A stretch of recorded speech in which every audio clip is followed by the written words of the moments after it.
Every CIO, every CTO says AI is our future. When you ask them about what do you want to do, it's like, oh, we have to invest in AI. Like, okay. AI performance is always a trade-off between throughput and latency. And now our software stack comes into play. If we only host hardware, it will be always a race to the bottom, and there will always be somebody that is cheaper.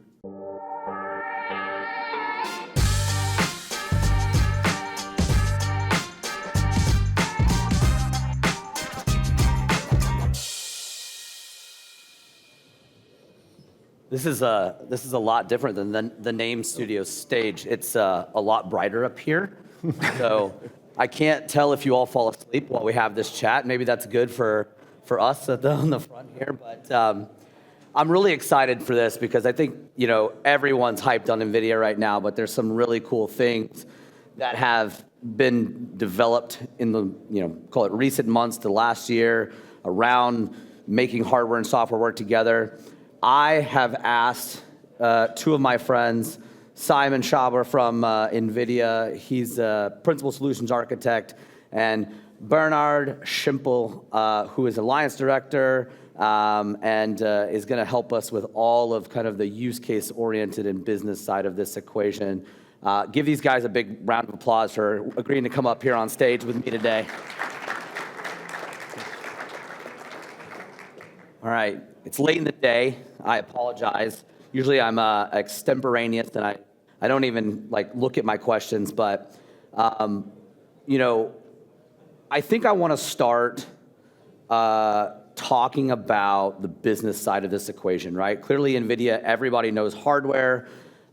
Maybe some people know some software, but ultimately we need to start with the basics, first principles thinking, right? And so Bernhard, why don't you walk us through how NVIDIA thinks about helping customers justify what everybody knows and understands is the cost of deploying your infrastructure, and where do you start with them in making that work? I think thanks, William. I think the biggest issue you have is everybody talks about AI. Every CIO, every CTO says AI is our future. We need to invest in AI, and when you ask them about what do you want to do, it's like, oh, we have to invest in AI. I'm like, okay, but what does it mean for you? So typically, when I talk to customers, we start at ground zero, because everybody can talk about AI, but nobody actually knows what to do with it. So we've seen a great demo with Albert Einstein that would be a great solution for certain of these customers to do service agents, because today, a lot of these customers have very trained people hidden in a chamber somewhere that do nothing else than looking through the manuals on how to help the field personnel to service their machines. So AI can actually enhance that workload. The other thing, what I usually do when I talk about AI, which has nothing to do with their workload, is I always mention about breast cancer scans. And why do I do that? Is because today, if you go to a doctor and you ask for a breast cancer scan, they will tell you, yeah, you can have an appointment in 3 to 6 months, and then you need to wait 5 or 6 days after the appointment to get a result. So AI can actually, with all the data sets we have today, can give the doctor a pointer that they can use it within 30 minutes. So instead of waiting 5 or 6 days for a result, you can have a result in 30 minutes. So that's a real improvement for AI. Well, that's not used for customers today, but it gives them a trigger of how to look at it. I think it's always important to start with something small that they can grasp before you go into the bigger thing. Yeah, 100%. Maybe add on to that a little bit for me. We saw a use case demonstrated here just before this session, right? Tell me about how that was obviously part show, but it's a very real use case that was occurring on stage here. The thing about it is there's a visual effect to it. Yes, Albert Einstein is great, but you can have any face on that, or if you have a face. But if you have an agent that you train, so you have a trained large language model, a pre-trained large language model from Llama or Mistral, and you connect the Vertex database with your own data set, and it becomes your service agent. Yeah. So instead of having 5 or 6 people that are doing nothing else than checking manuals, you can probably go down to 2, and put 4 of them to use on the street where you already don't have labor workers anymore. So you need to use the resource we have today more efficient, and that's where AI can help us. Absolutely. So, Simon, right, there's an intersection. Most people think of NVIDIA as the GPU company, right? But there's a significant role that software plays in that. Help us in the audience understand how these things have to kind of work together to get the right outcome. Yeah, maybe let's start with the hardware piece first, because as this talk goes, it's going hand in hand between hardware and software. So I think it's pretty obvious that using the latest and greatest GPU is the right choice, for sure. But we should also think about what is necessary in addition. And to have the fastest and best interconnect between GPUs is pretty important nowadays. Think about if you even have the latest PCIe standard, which is PCI Gen 5 nowadays, and we're talking about 64 gigabyte per second throughput. But our own protocol, which is NVLink, to interconnect our GPUs, it's 900 gigabyte per second, or with our latest generation, 1.8 terabyte per second. So it's pretty important to not think about just the GPU, but even the whole system. And not only the interconnect between the GPUs in the system, but also if you want to connect more than one system to the other, you need to have the right network in place, which is Spectrum X, for example, if we talk about Ethernet, or our InfiniBand technology to get the best or fastest network possible to interconnect more than one host. So yeah, now we have the requirements necessary to provide later on the best performance for AI, because AI performance is always a trade-off between throughput and latency. And now our software stack comes into play. Why? It's more and more important to have an enterprise-grade software. And we have the such-called NVIDIA AI Enterprise stack, which provides the right stability, the right security. You get enterprise support from NVIDIA, but you get even more. And when we talk about performance, we have our such-called NIMs. NIM stands for NVIDIA Inferencing Microservice.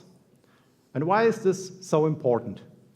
Think about a NIM as a prefab house, where all the construction trades are already made from NVIDIA. You can always build your own custom house, but we all know how long it takes to build a house. It takes pretty long compared to a prefab house, which could be ready within 4 weeks. And so our NIM is comparable to a prefab house because NVIDIA did a lot of work to prepare or to do this NIM. And the NIM contains everything you need to run your large language model, like Llama 3, 8B, 70B, whatever, with the best possible performance.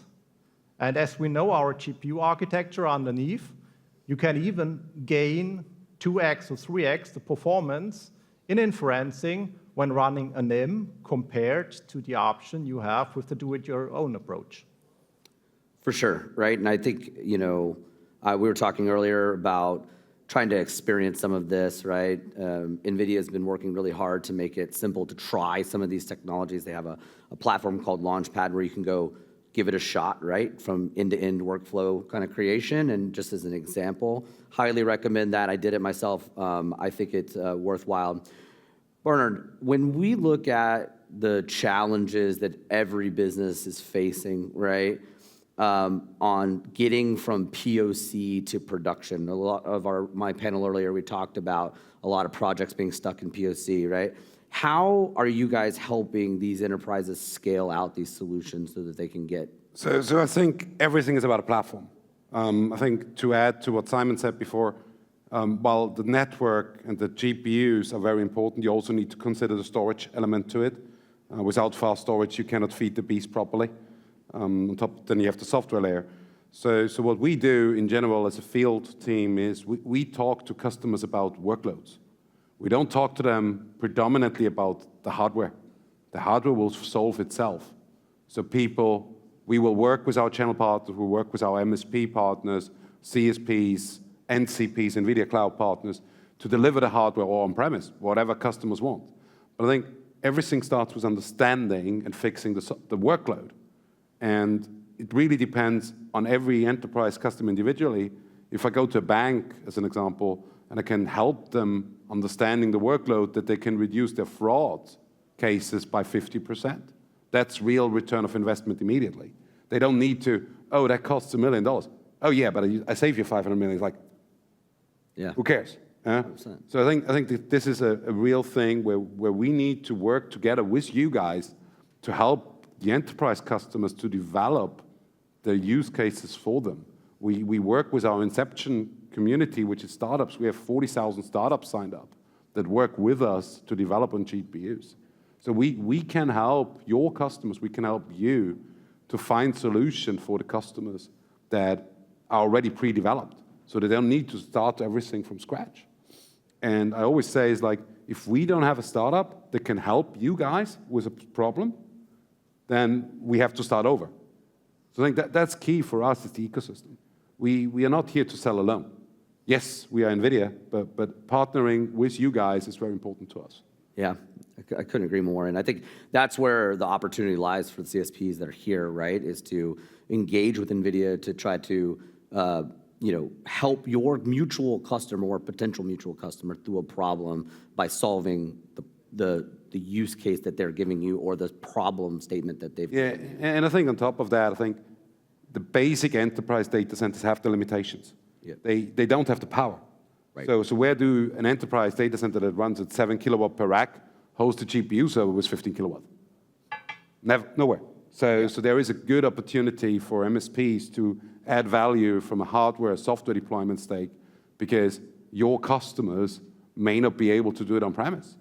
So you want to keep them in your premise before they go off to AWS, where they will pay the bill in a year from now, when they will see, oh, I run inference 24/7, and now it's $3.99 an hour, and it's 24/7, 365 days. I've been there, helping customers understand that impact. Simon, let's transition a little bit into kind of finding the right hardware solution or software solution for the right workload. Mm-hmm. What are you thinking about? Everybody's enamored with the trillion parameter models that are coming out of the foundation model creators today. They sound cool, they look cool. But in reality, in the enterprise, we're dealing with typically smaller versions of things, especially in the open source arena. How do you help them make the right choice on the hardware and software side, depending on the need of the application? Yeah. Well, let's take maybe one example, comparing typical Llama 3 8B with a Llama 3 70B to just get a kind of rough understanding what's the difference or what's the requirement to properly size the right GPU in that case. And if we start with an 8 billion parameter model from Llama 3, it's kind of a pretty simple exercise. Why? This is just a small model, and depending on the precision and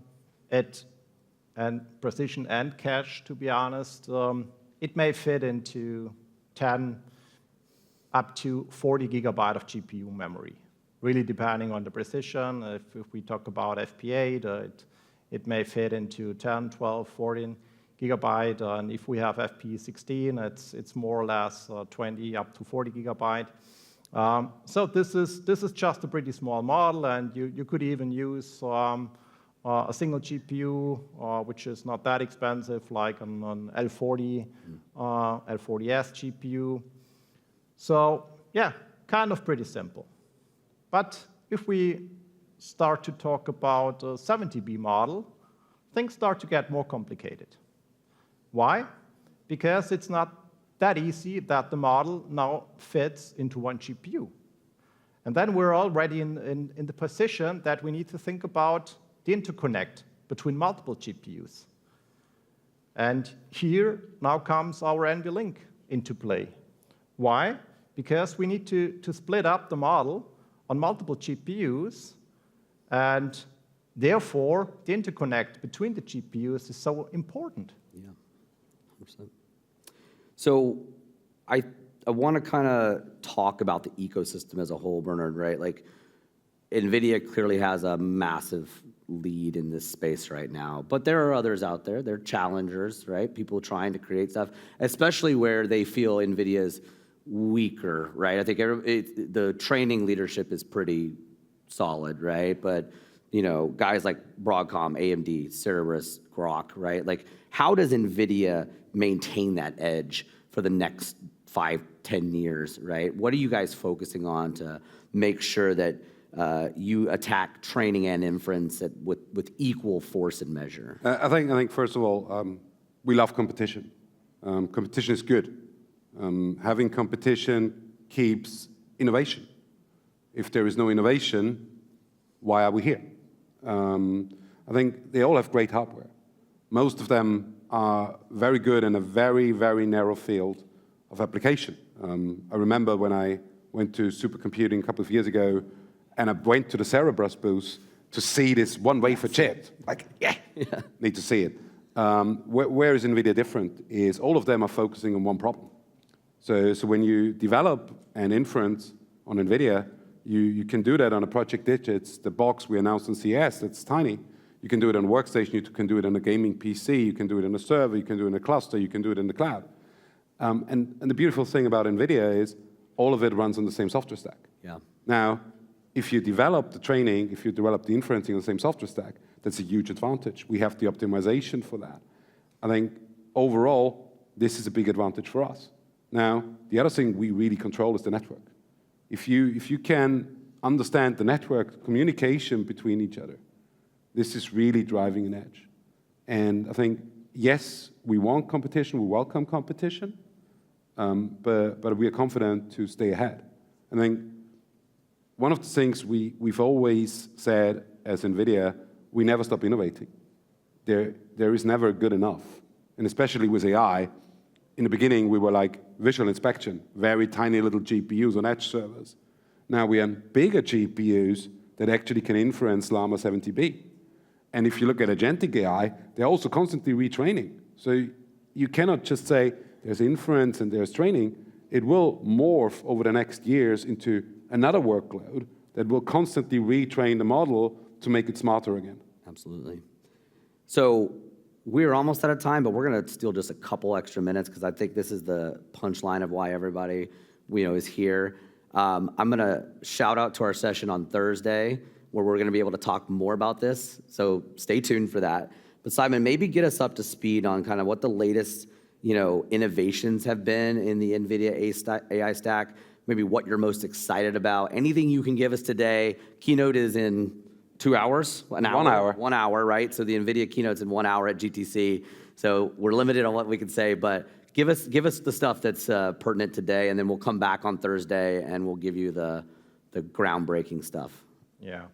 I already mentioned our NIMs as part of our AI enterprise software stack, and I think NIMs are pretty important for us, but it's not just a NIM, because a NIM is just a container with a specific LLM and all the tools necessary, but this doesn't make an AI workflow, right? So what we also provide is such called NIM blueprints.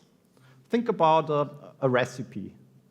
And it's an example of an AI workflow, because if you want to deploy the AI workflow and you have this kind of recipe where you can start on, you don't need to reinvent the wheel.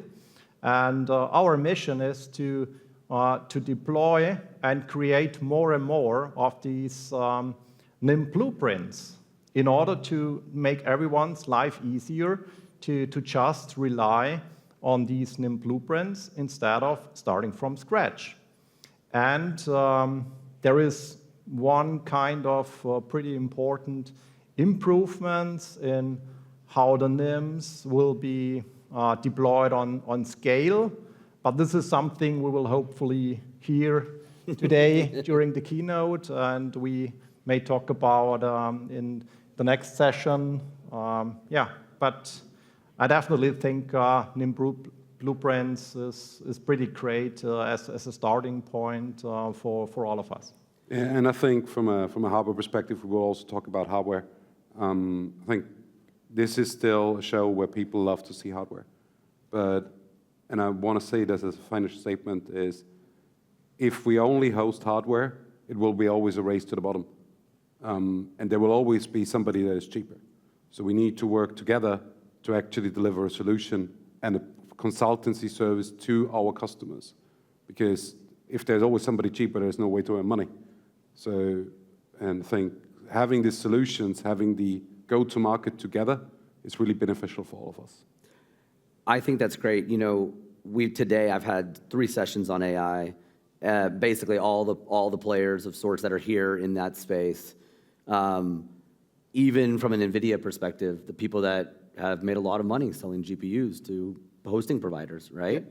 There's been one theme out there. You can't just get a GPU and put it online and tell your customer, see you later, right? Here's your GPU. It doesn't work, right? Some of you have tried it. You know already that doesn't work, right? So I'm really excited about the future. I'm going to give you guys my version of the GTC keynote in case you need to go to the bar instead. Bigger, better, faster, stronger, right? A little bit something of that area. Maybe smaller, cooler, more efficient. Smarter, yeah. So I'm very excited to see that. I'm going to have it on my phone. I'm going to be live streaming it on my phone while we're having some drinks. Thank you guys so much for staying here with us today. Give these guys a round of applause. They don't do this every day. And I look forward to seeing you guys on Thursday.